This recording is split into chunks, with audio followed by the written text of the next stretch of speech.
All right, guys, here we go. We're doing the last assignment in the music technology portion of this class. You will notice there's an assignment on Google Classroom that says music technology, sequence, and looping.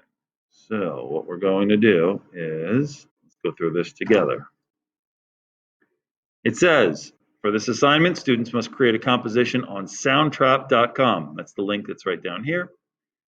Join free using Google. Be sure to select personal and not educational. This is very important that when you go, do not go ahead of me, please, when signing up for this, because that's one of the things that people have made a mistake with.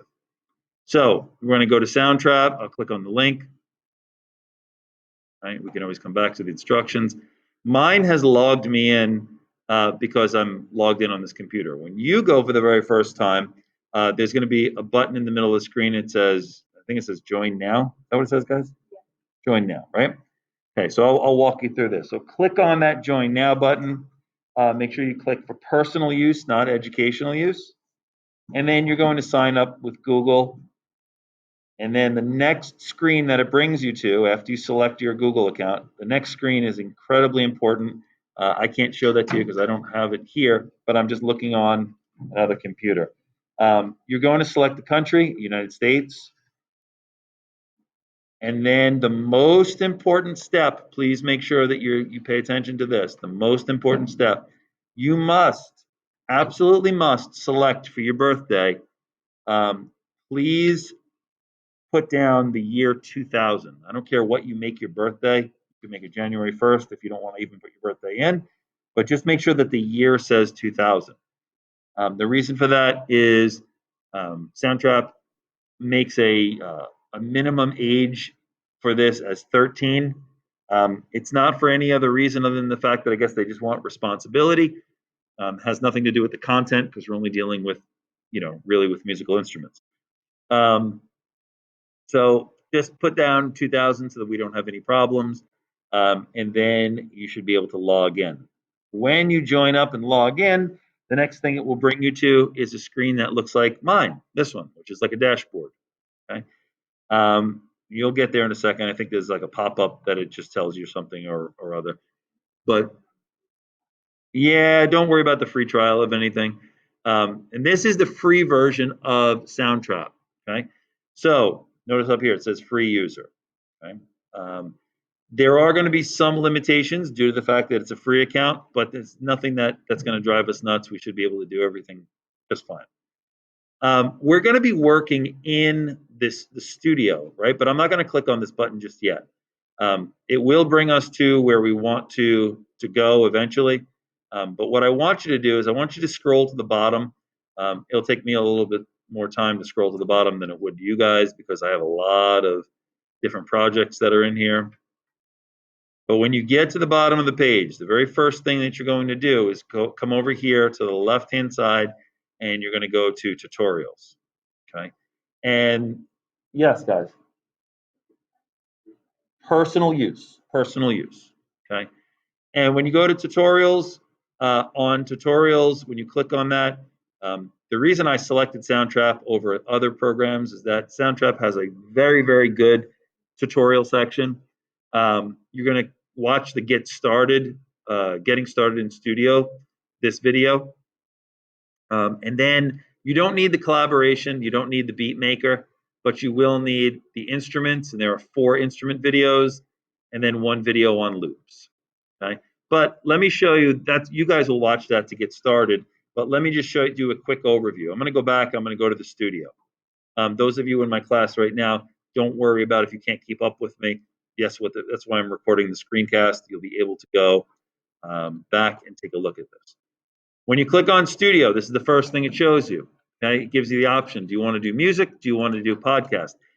Don't go to demos right now. You can do this on another time. The demos will literally load up pre-recorded songs. And just to show you, sometimes people like to get in there and just see how to use it or to see what's going on. We're going to do new project, and obviously we're doing music. We're not going to do a podcast.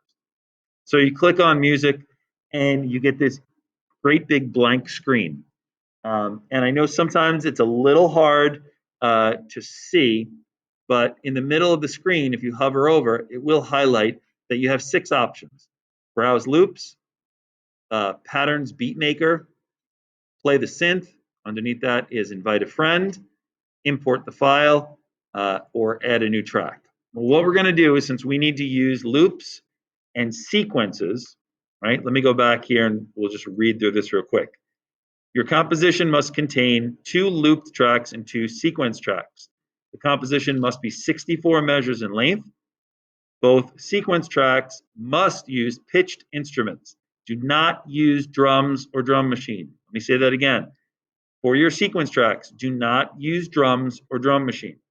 Does that mean you can't have drums? No, it doesn't. It means that you can use drums, but what kind of track does it have? The drums have to be on. No, just the opposite. Loop tracks, good. So you can use drums on your loop tracks. I don't mind. When it comes to the sequence tracks, the parts you are creating, they're going to be a pitched instrument. Pitched instrument is anything that has a pitch, right?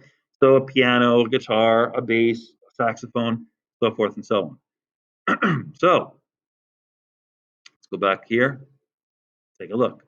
So it says we need loop tracks. Let's browse the loops. I click on that and it opens up the loop library. Now, just so you don't get frustrated, any loop that you see that has this little red music makers underneath it, you do not have access to. That is for the paid version only. It doesn't mean that you won't be able to find anything. There are a variety of, well, as you can see, there are a lot of tracks. You are going to go down until you find ones that say free. You can preview the track by hitting the little play button next to it. So let's just find a drum part that I want to, let's try this one. Okay, and you'll hear that this is a full drum beat. And if I decide that that's what I like, in this program, you can drag and drop. So I'm going to grab this, and I'm going to pull it over here and drag it to the timeline, okay? Right at the beginning. And it will automatically play. This is really important, this next part. Please make sure that you click the purple bar at the top of the screen here. Okay? This is the cycle mode, or it will actually cycle around or loop the program. You don't want to loop this. You want to shut it off. Because remember, my instructions say that your piece has to be 64 measures. So it needs to be way out here. Okay. If you leave that function on, that loop function on, the only thing that that's going to do is it's just going to repeat this one little section. So you'll only literally have 3 measures that will just keep repeating, which we don't want to do. Okay. So we have a drum part, right? The next thing we might want to add, and by the way, this is all subjective, all depends on the piece. Guys, don't play anything right now in class, please. Okay, don't play anything. Okay, so what the next thing you want to do is you want to add another instrument. Maybe you want to add a bass part. So what you do is search through this. We find bass parts that are free. We can click on it.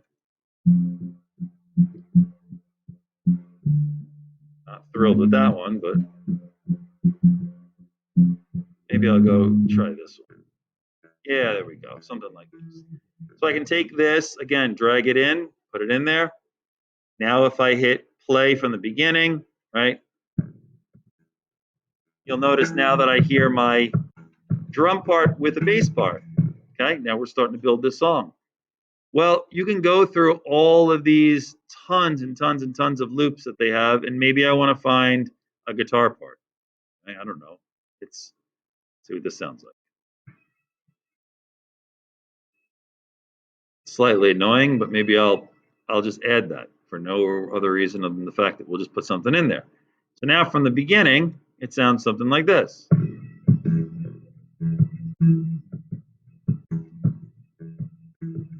So here's the thing. This sounds a little annoying to me. Okay, maybe I don't want to have this playing the entire time.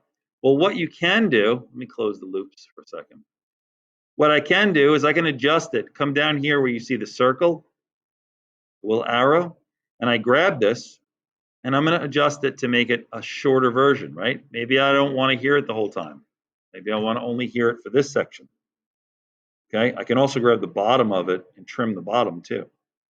So now I have a piece of music that sounds from the beginning, sounds like this.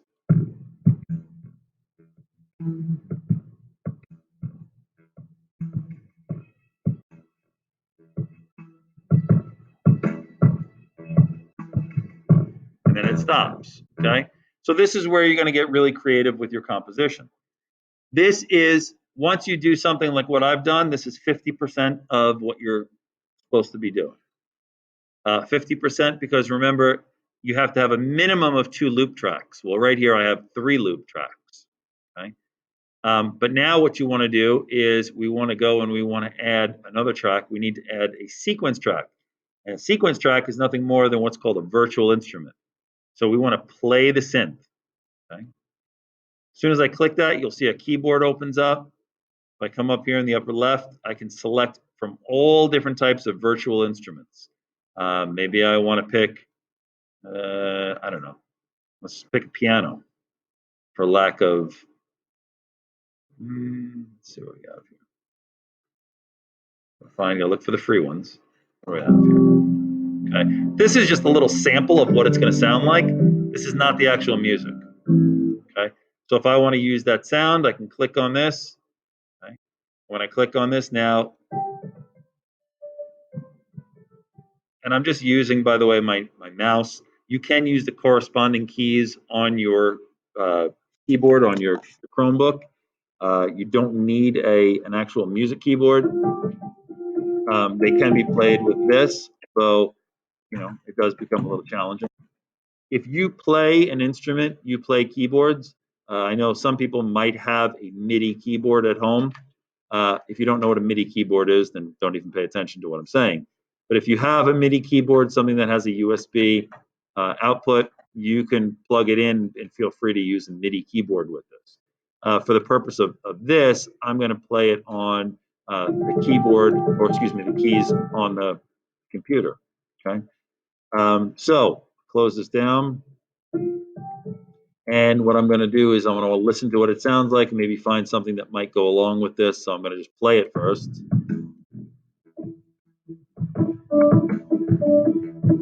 Okay, so now if I go back to the beginning, okay, and I want to call this up again so I can see what it looks like.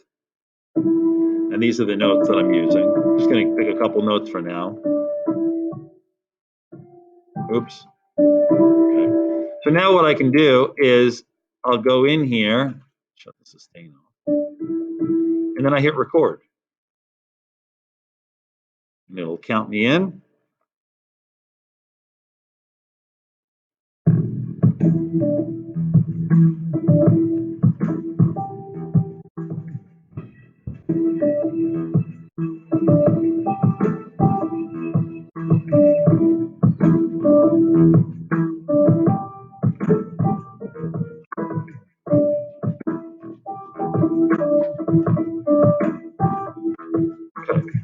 So that recorded, and you will see that when I go back and click X out of this, you will notice now that this is the piano part that I just played.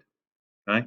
Why does it look like all lines like this? Well, because it's actual note data. Okay. But this is the part that I played. I can go back in here, and if I want to edit it, I can edit some of the notes. I can move things around.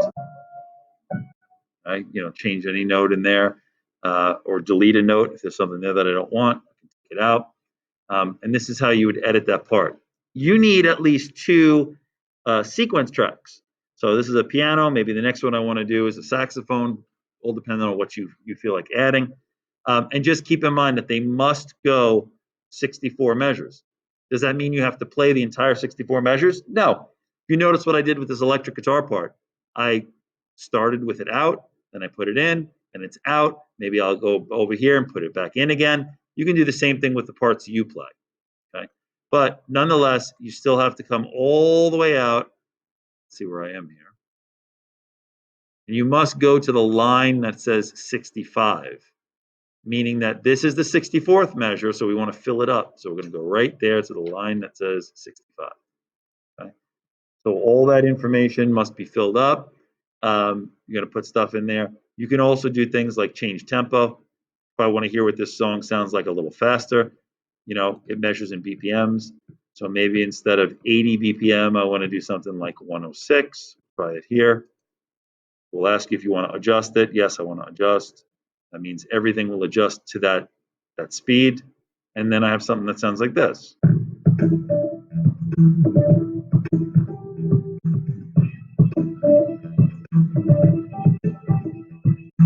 Okay, so you can change it, you can alter the tempo. There's a lot you can do in this program. It's very extensive, but the first thing you want to do is just get in and start editing some tracks, start experimenting. I'll continue. I'll probably do another video that will have some advanced features in here, but this should be enough to get you guys started. So good luck, and I will talk to you soon.